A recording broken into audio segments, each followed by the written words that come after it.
राजेश मिश्रा लिख रहे हैं भुगतान काउंटर से ही होना चाहिए, ठीक है, आपकी राय है। दूसरी राय है, सुधीर वर्मा लिख रहे हैं कि एक ही तरीका है, सहारा को संपूर्ण आजादी और सरकार की निगरानी में भुगतान हो।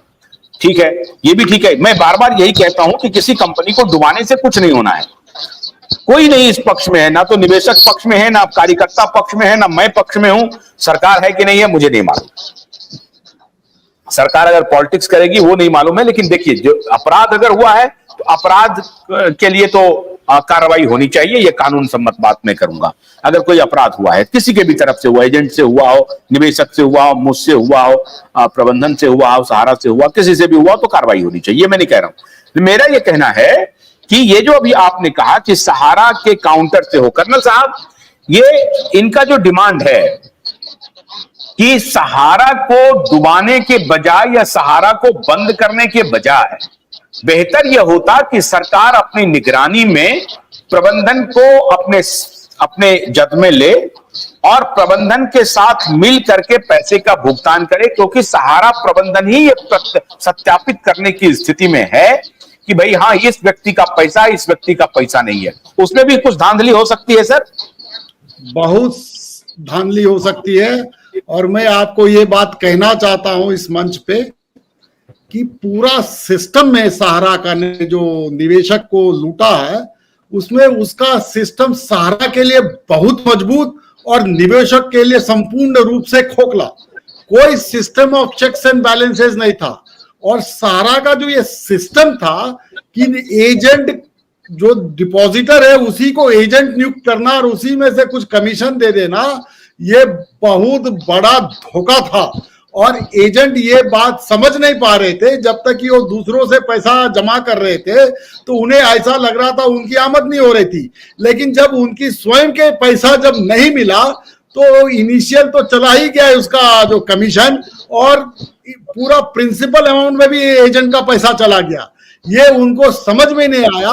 और agent is as good as an employee of the company, तो वो ज्यादा मुंह भी नहीं खोल सकता। इसीलिए मैं शुरुआत में ही पहले दिन ही कहा कि ये एजेंट ही सबसे बड़ा फ्रॉड करने में उसका योगदान बहुत ज्यादा हुआ है, चाहे इंटेंशनल हो या अनइंटेंशनल हो, ये आपको मानना पड़ेगा।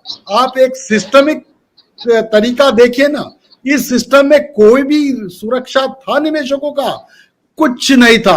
और सबसे बड़ा विश्वास जो निवेशक करता था वो इस एजेंट पर करता था, और वो एजेंट उसका कमीशन लेता था और उस कमीशन को एजेंट समझता था कि उसकी आमदनी हो गई, लेकिन कंपनी को कोई आमदनी नहीं हो रही है। जितने भी ऐसे स्कीम हुए हैं पूरे संसार में जहां एजेंट कमीशन हुआ और एजेंट भी इन्वेस्टर है, तो अंततः यही हुआ है कि एजेंट का भी पैसा डूब गया। इन्वेस्टर का तो डूबा ही है, एजेंट का भी पैसा डूबा हुआ है, और एजेंट कलंकित हो गया है निवेशकों के आंखों में। भले वो जानबूझकर किया हो या अनजाने में उससे ये गलती हुआ हो, नासमझी गई इसमें। तो सरकार ऐसा कभी काम नहीं कर सकती है। अगर आपको अगर सचिव सेक्रेटरी बना दिया जाए या नोडल ऑफिसर बना दिया जाए तो आप भी वो ऐसा काम नहीं करेंगे। ये चेक्स एंड बैलेंसेस का सिस्टम के ठीक विपरीत है। जहां तक हमें पूरी सहानुभूति होनी चाहिए सहारा निवेशकों का, जिनके पास रिकॉर्ड नहीं है, मैं आपको कह देना चाहता हूं उनको सरकार के तरफ से एक भी रुपया नहीं मिलेगा, क्योंकि सरकार के ऊपर ही घपला और घोटाले का आरोप लग जाएगा। इसी में से कल राहुल गांधी कांग्रेस बोलेंगे कि भाई 2 लाख करोड़ दिए वापस लौटाया है और उसमें से सरकार ने अपने ही लोगों को लौटा दिया, तो आप क्या करेंगे? आप मुझे बताइए। फिर आप सरकार बोलोगे मोदी ने पैसा खा लिया। तो ऐसा कोई भी सरकार ये काम नहीं कर सकती है जब तक चिन्हित पूरी तरह से पूरा ना हो जाए, निवेशकों का पैसा मिलना मुश्किल है। इसीलिए सरकार का यहाँ इंटेंशन तो उन्होंने क्लियर किया है और उसमें चिन्हित करने में देरी लगेगी, लेकिन आपको मालूम होना चाहिए सरकार निश्चित रूप से पैसे देगी। उनको देगी जिनका रिकॉर्ड, जिनके पास प्रूफ हो कि उन्होंने पैसा जमा किया है सहारा के पास। हो सकता है लेकिन सहारा